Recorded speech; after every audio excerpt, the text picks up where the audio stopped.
Hey, everybody, Jim Cummings here, and if Tigger were here, he'd say, thanks, everybody, for bouncing on in here and enjoying the show. But before we go, I want you to do me a small favor. Hit like, subscribe, and give us a thumbs up if you're enjoying the show. Now, speaking of enjoying the show, enjoy the show. How's everybody doing today? Welcome to another live recording of Toon'd In with Jim Cummings. We have a very special guest for you today. Are you guys excited? Love to hear it, love to hear it. Well, first, let me introduce our guest. You know him well, very talented actor, numerous credits, Lord of the Rings, Indiana Jones, among many, many more, none other than John Rhys-Davies.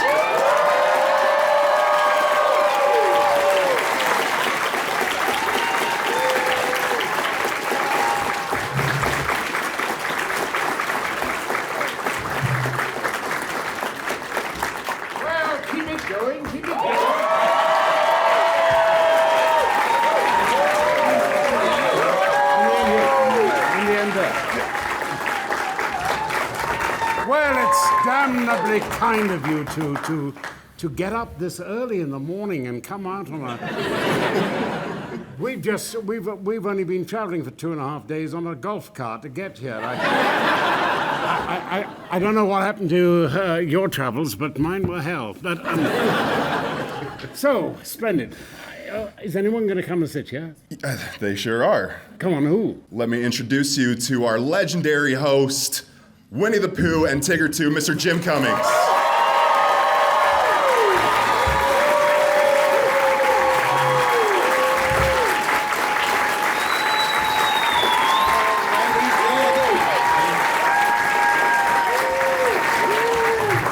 Bless you, sir. Is this me? That's you. All righty. Now, All right. I'm eternally grateful to Winnie the Pooh because I'm a member of the Garrick Club. And Milne, who wrote Winnie the Pooh, was a member of the Garrick Club many years ago, and he left the rights to Winnie the Pooh to the Garrick Club. And they sold it to Disney, I think about 1980-odd, for about $20 million. And the club has put it to good use. Wow. I only got half that. That's terrible. Is this on? Yeah. Oh, okay, because we don't have monitors, I can't tell. And yeah, turn it up. There you go. Yeah, turn it up, what he said. First of all, thank you so very, very much for being here. Well, thank you for having me.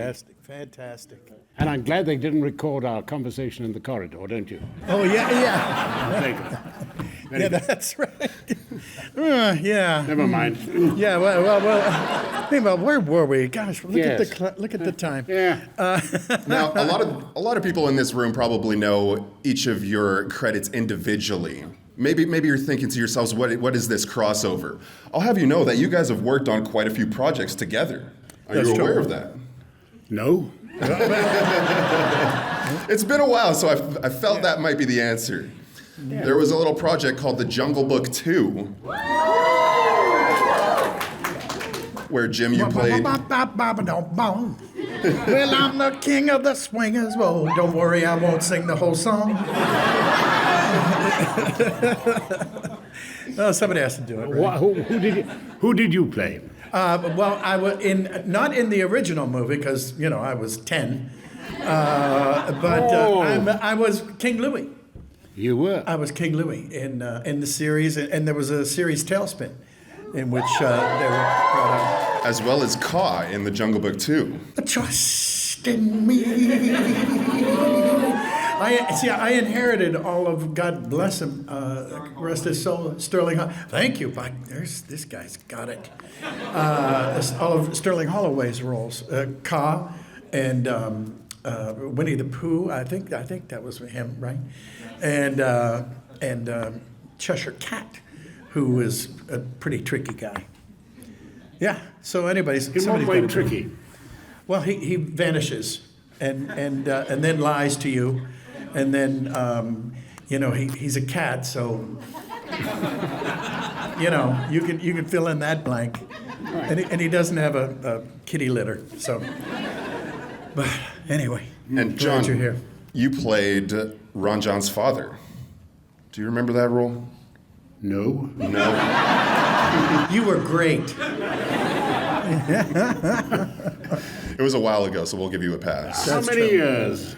How many years was that? All of them. I want to say it was 94, I believe. Oh, I should be. Somebody correct me if I'm wrong on that. Should be able to remember that. 2003, thank you. I was only 9 years off. Oh, yeah. You had the right I was section. working with your dad at that time, wasn't I? Probably. Could be. That's good. right. Absolutely.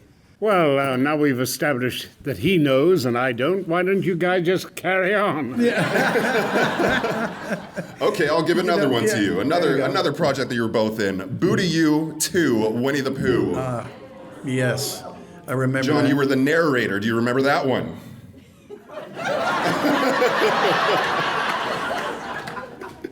Yes, of course I do. Yes. You were the word sayer. Ah, yes. Yes. Well, you're very, very good. Well, you know, I can't imagine you being in anything on camera or off camera with this incredibly Shakespearean actor, stentorian voice. And Come on, that's Not another being- $5 I owe you. Come on. I know, that's right. I mean, it's you've got a hell of a signature. And a lot of British actors, does that come from theater, projecting? Because I would imagine you. Well, it does help. The theater does help. Basically, it helps a young actor because he can make his mistakes in front of 300 people rather than 30 million people. Well, that's true. Like we have here. Yes, yes. Yeah. That's so true. But my generation listened to radio a lot, and we heard lots of funny voices and tried to copy them.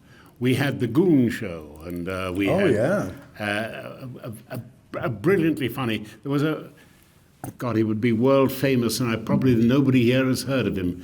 Peter Sellers. And Harry Seacombe, and they all did funny voices and came up with wonderful phrases that we all giggled at, and I don't know why. We came up to this place. It had steaming French gravel. Somehow it was strangely erotic to hear that. Steaming French gravel. Well, 2 out of 3. Steamy, French, gravel. Yes, yes. But that's where we copied all our voices from and tried to make our own little imitations. It was, Did you always know? When did you know that this is what you were going to do? Well, I saw the very first play I saw where I was 11 years old and knew at a boarding school that I hated. And the school had a great dramatic tradition. And it always put on classical plays. And the first play I ever saw at the age of 11 was Oedipus Rex. Right. That's Dr. Seuss, right? And at that moment when Oedipus comes onto the stage in the beginning of the second act, and he has put his eyes out, and they're hanging down his face like that, I knew at that moment, that there was some special effect that great tragedy has. And I went to the school library, where I wasn't allowed to go because I was not a fourth former, and I knew exactly what I was looking for because I'd heard about it. And I found Aristotle on tragedy. Tragedy, then, is the imitation of an action, complete and of some importance, acted, not narrated, in language enhanced by distinct and varying means, and through pity and fear, effecting its purgation of these emotions. I learned it then, I know it now, I don't understand it still.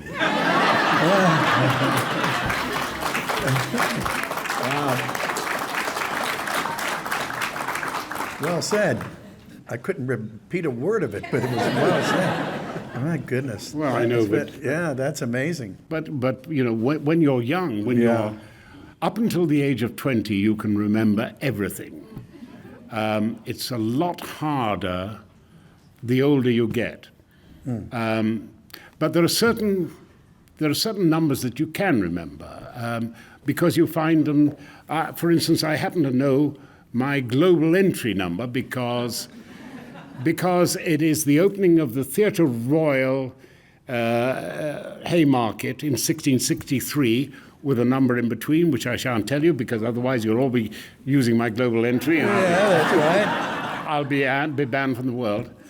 And then the birthday of Christopher Columbus. So if you can get 1663 and 1451 together, you can remember that. What other? I've got another one that is the year that the Black Prince married the Fair Maid of Kent. Or is that? Yes, I think that's my manager's postcode with a 9 befront of it. But the Elizabethans, for instance, would only see a book perhaps once in their lives. There weren't that many books around, and they belonged to rather wealthy people. But if you were keen to read a book and you got lent it, then you really had to read it, look after it, and learn from it. And what they did, they envisioned a big house, and to each room they would ascribe a subject, like philosophy or history or something like that. And then they would put a cabinet in it and put an idea in one drawer of that cabinet, or hang a picture on the wall, and the art of memory that they created by visualization like that really is still a very useful way of memorizing things. I'm sorry, that was really boring. That was really good. You know, I was in a million plays as a kid, and I ended up doing voiceover because you don't have to memorize. You can just read it. And who said that? Yes, you're right. Thank you, wise guy. Yeah, but no, it's true, and I'm sure you don't have a preference, but if you do, it's got to be. Is it stage? Is that your first love? It's probably what brought you the fame and fortune. Yes, it is. I should think. By the time I'd left school, I'd played Othello. I wouldn't be allowed to now. Wow. I played Othello. Played Troilus. I played Ulysses in Troilus and Cressida. I'd played Volpone, and I think I'd done one or two other things as well. But by the time you're 17 and you've done that, wow, you begin to have some idea about verse. I would think, yes. And it's useful. Shakespeare is still the most vital talent of all time. Yeah. He's just extraordinary. The way he can string those simple phrases together. Never mind the great speeches. Yeah. We all know the great speeches. Oh, by the way, I have to say that I played the Scotsman. We try not to call it the Scottish play. We do not refer to by its name. Oh, okay. But I was playing the eponymous hero, and good word. Eponymous, damn. And that very first night, I started doing that remarkable speech that I much not repeat, but it begins with tomorrow. And as I did it, members of the audience were saying it with me, and I got completely lost with it, because I was thinking, oh, does that come? I was very nervous. Stick to plays that the audience don't know by heart. Yeah, no kidding. That would be a little bit. Oh yes, there you are. I mean, imagine doing "to be or not to be," and you've got everyone in the room saying, "That is the question." And now these days, I'd probably get up and go, "All right."